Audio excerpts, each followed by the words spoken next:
Larissa Vieira e se você tem acompanhado os últimos vídeos do canal, você deve ter visto que eu tenho falado bastante sobre o olhar dentro do audiovisual, né? Eu já falei sobre male gaze, sobre como é importante que a gente comece a ter olhares diferentes dentro dos nossos filmes e séries. Então, pensando nisso e por causa da trilogia Rua do Medo, que eu assisti toda, falei bastante aqui no canal, eu comecei a pensar em como alguns filmes de terror dirigidos por mulheres, eles trazem essa diferença, né, na forma de trabalhar, inclusive, os personagens femininos. Então eu resolvi listar 5 filmes que têm essa subversão do olhar dentro dos filmes de terror.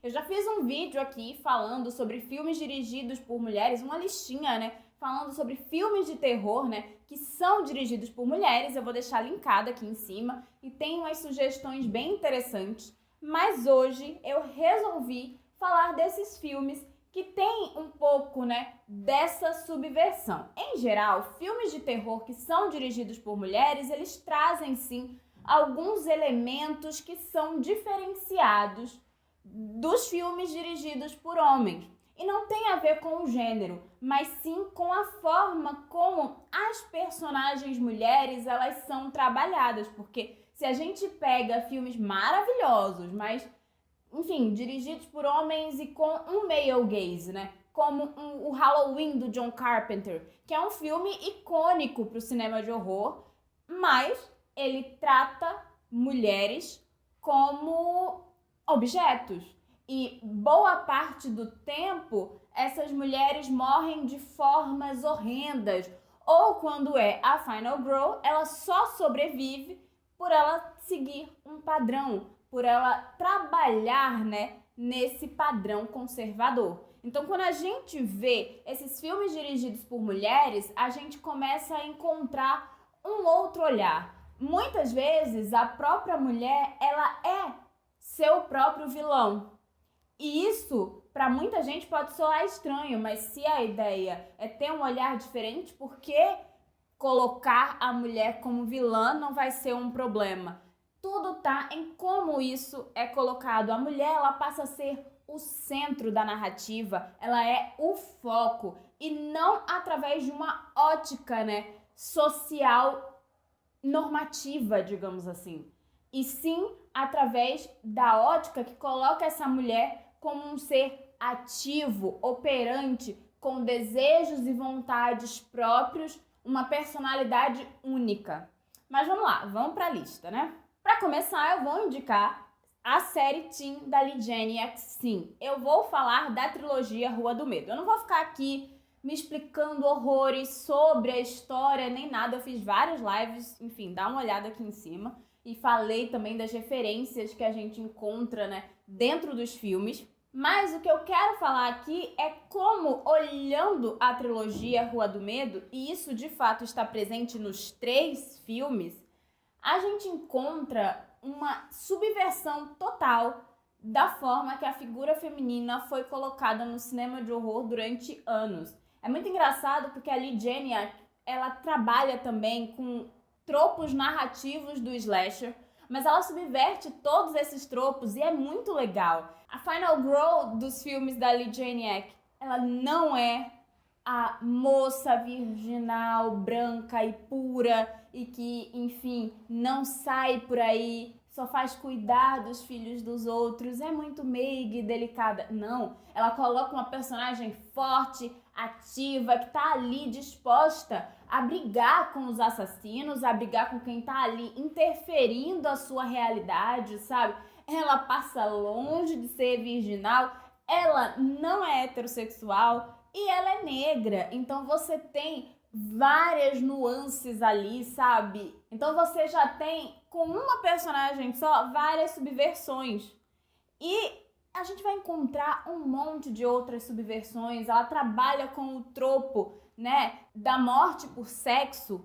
E ela faz isso de uma forma completamente diferente do que a gente costuma ver dentro dos slashers, que trabalham sim com a morte por sexo, mas de uma maneira onde o corpo da mulher é sempre objetificado, onde a câmera parece sentir um prazer gigante em ver o corpo da mulher sendo, enfim, trucidado, né? Totalmente destroçado. Então, é muito interessante observar a Rua do Medo através das suas subversões. Inclusive, se você quiser um vídeo específico falando das subversões que a gente encontra no filme, né? Das subversões dos tropos narrativos, enfim, dos estereótipos, dos clichês, coloca aí nos comentários, eu quero, que aí eu penso em fazer um vídeo sobre isso, tá bom? O segundo filme foi lançado agora em 2021, que é Censor. E esse filme tem dividido opiniões e uma das coisas que eu acho mais interessantes é como a maioria das mulheres gostou dele e muitos homens detestaram. E quando isso acontece, aconteceu um pouco também com Rua do Medo, mas quando isso acontece eu sempre paro para observar quais são as críticas que os homens estão fazendo e o quanto dessas críticas elas acabam trazendo questões de gênero e o quanto essas críticas têm a ver com o olhar colocado na tela. O Censor, ele vai contar a história dessa mulher, né, que trabalha num desses lugares reguladores de censura. Isso na década de 80. E é importante pensar que esse filme, ele é uma homenagem, né, a essa época dos anos 80, lá no Reino Unido, porque existiam alguns tipos de filme, né, que eles eram lançados direto em VHS, porque eles eram considerados, né, muito fortes, tinham cenas muito gráficas e, enfim, iam por esse caminho. E a censura não permitia que esses filmes fossem para o cinema. E ela trabalha num desses reguladores de censura, só que assim, na infância ela teve um evento traumático junto com a sua irmã acabou desaparecendo e ela nunca conseguiu de fato lidar com essa perda. Então, um dia ela acaba tendo um filme para analisar e esse filme traz cenas que mexem muito com a mente dela. Eu acho muito interessante como esse filme ele mostra a mulher através de uma ótica que não é tão explorada assim por diretores homens. A gente vai ter essa ótica sendo um pouco mais explorada agora, recentemente. Tem outro filme que eu vou falar em seguida que, pra mim, tem elementos que são comuns, assim, mas durante muito tempo, mulheres não foram colocadas como seres complexos dentro dos filmes de horror. E nesse filme, a gente encontra uma mulher extremamente complexa, não necessariamente gostável. Isso é outra coisa que eu acho muito interessante, quando a gente tem essas narrativas onde a própria protagonista, ela faz a gente ter piedade e repulsa, sabe? É uma coisa até que beira a tragédia aristotélica, assim. Se a gente vai estudar, né, narrativa a partir da visão de Aristóteles, que, enfim, basicamente é a visão que moldou a narrativa ocidental, a gente vai ter esse lado, né, de um personagem que seja trágico. E esse personagem trágico, ele traz disso o horror e a piedade. Então, essa protagonista, a gente consegue ter essas duas coisas, porque ao mesmo tempo que ela tem atitudes horrendas, assim, estranhas e que a gente não consegue se identificar, a gente tem muita piedade por ela. Então, é muito interessante ter personagens mulheres que têm essa dualidade, elas não são unidimensionais e eu gosto muito de como esse filme trabalha isso. Além dele trabalhar algo que, assim, é muito importante quando a gente pensa em mulheres que gostam de filmes de horror e, enfim, mulheres no horror. Mulheres que gostam de horror, elas não são estranhas, esquisitas e já passou da hora, né, das pessoas deixarem de ter esse tipo de preconceito que mulher e gore não funciona, mulher não gosta de coisa nojenta. Enfim, esse filme ele vai trabalhar muito isso, ele vai mostrar que, assim, coisas gráficas funcionam para mulheres também. Não vai ser toda mulher que vai gostar disso, mas tá tudo bem gostar. E tá tudo bem uma diretora trabalhar essas questões, sabe? A gente, como mulher, não é simplesmente um corpo que pode ser dilacerado na frente de uma câmera para um prazer masculino, um prazer na dor das mulheres, como, enfim, a gente sabe que diretores como Dario Argento adoram. Ele já disse em entrevistas, né, que não existe nada mais bonito do que o sofrimento de uma mulher, né? Uma mulher sofrendo e sendo massacrada, e esse sofrimento dela enquanto ela é massacrada sendo colocado na tela. Então é muito interessante ver um filme como Censor, que traz essa personagem feminina através de uma ótica completamente diferente, mas que, como eu disse, nos últimos anos já não tem sido mais tão, que coisa absurdamente surpreendente, porque outras mulheres estão dirigindo e têm trazido personagens extremamente complexas. E esse é o caso da personagem do Saint Maud, que é um filme de 2021 também, e que, assim, eu já fiz vídeo aqui no canal, vou deixar linkado aqui em cima, caso você queira ver.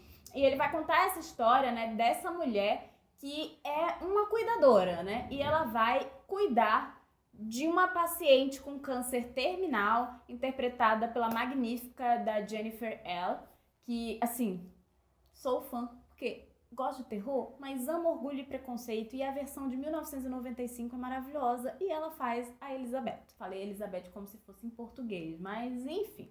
Mas voltando ao Saint Maud, enquanto essa enfermeira, essa cuidadora, né, tá ali na casa dessa mulher, várias coisas estranhas começam a acontecer, porque a protagonista do filme, ela é muito, mas muito religiosa, ao ponto dela, enfim, se infligir algumas dores físicas e coisas do tipo. Ao mesmo tempo, a mulher que ela tá cuidando é totalmente o oposto. E ela quer viver a vida ao máximo e não consegue entender muito bem a forma como essa moça, sabe, fica o tempo todo, enfim, criando situações e julgando os outros e as situações por ser tão religiosa. E esse filme vai trazer um debate interessantíssimo, né, com relação não só à fé, mas a essa religiosidade exacerbada, esse fanatismo que ultrapassa os limites. E a gente vai ver muito isso dentro da protagonista. E muito dela acaba tendo essa dualidade. Ela é a vítima ou ela é o algoz? Então, é sempre muito interessante observar essas narrativas onde a gente pode ver mulheres sendo nem sempre as mocinhas indefesas, mas elas sendo também as vilãs. E muitas vezes elas são as duas coisas, né? Porque mulheres não são apenas uma coisa. Então é isso. O Saint Maud, ele tem uma gama de assuntos para trabalhar, sabe? É um desses filmes complexos e que quando você vai rever, você descobre mais uma outra camada. E é muito interessante. Então é isso. Inclusive eu queria dizer, como eu falei do Censor e do Saint Maud, que eu tenho um Apoia-se. E eu tô falando isso porque eu escrevo uma newsletter e a próxima newsletter que eu vou enviar para os apoiadores tem a ver com algumas comparações entre Censor e Saint Maud, porque é algo que eu observei desde a hora que eu assisti o Censor, né? Eu já tinha visto o Saint Maud.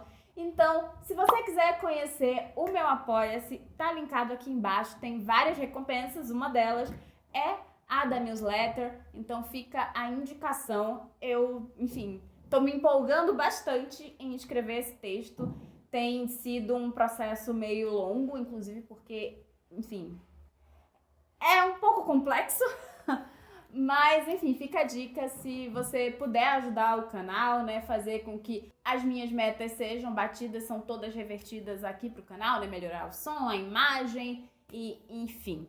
É isso, dá uma olhada aqui no box de descrição, tá bom? E o próximo filme é o The Stylist. E é muito interessante porque esse longa-metragem, ele é uma versão bem maior, né, de um curta-metragem que foi lançada pela diretora. E tá no YouTube, se você fala inglês, eu vou deixar ele linkado aqui no box de descrição para você assistir. Mas eu tive a oportunidade de ver o The Stylist num festival que teve esse ano e foi muito interessante. Ele vai contar a história da Claire, essa cabeleireira que é meio reclusa, ela é muito estilosa, inclusive usa roupas muito interessantes. Eu queria o figurino dela pra mim, não vou mentir, gosto bastante.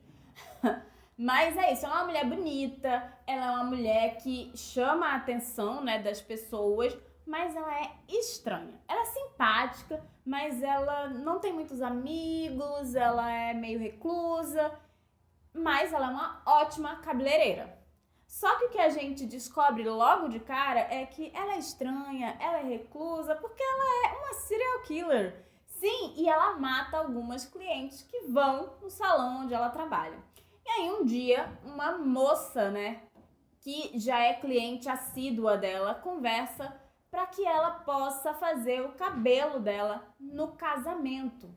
E a Claire não faz casamentos, mas para essa moça ela resolve fazer. E nisso vai se criando uma relação de obsessão. A Claire fica completamente obcecada pela noiva e, enfim, elas meio que começam a ter uma amizade, mas a coisa ultrapassa os limites da amizade e realmente se torna uma obsessão. Então, mais uma vez, a gente tem um filme onde a protagonista, ela não é a moça indefesa e, enfim, ela tem algo horrendo, né, dentro dela. Ela é uma serial killer, ela é a vilã do filme. Mas a gente vê tudo através da ótica da Claire. Então, a gente começa a ver nuances nela. A gente começa a entender quantos problemas ela tem e, enfim, é um filme muito bem feito, visualmente muito bonito, mas ele dá muita agonia. Tipo, muita mesmo. Mas é uma experiência que eu acho muito válida, a do longa-metragem, né?